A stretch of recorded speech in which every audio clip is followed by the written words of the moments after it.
Let's talk about the first major writing project of our course, the literacy narrative.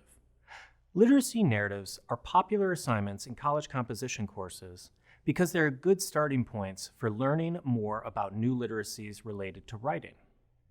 Basically, a literacy narrative is, as the name implies, a story about literacy.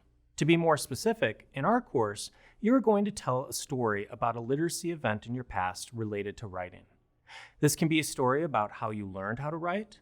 It could be a story about how you used writing literacies to achieve something significant. Really, the event that you choose to describe is up to you, but there are a few assignment requirements. First, you have to tell a story where you are the main character. As you relate your story, you should write in the first person. In other words, you should use I when describing yourself and your story. Second, you're going to need to describe the significance of your story. For this assignment, this means two things.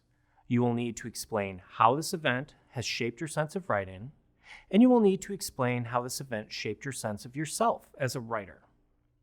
Third, your project should be organized with the reader in mind. We'll talk more about this in the next module.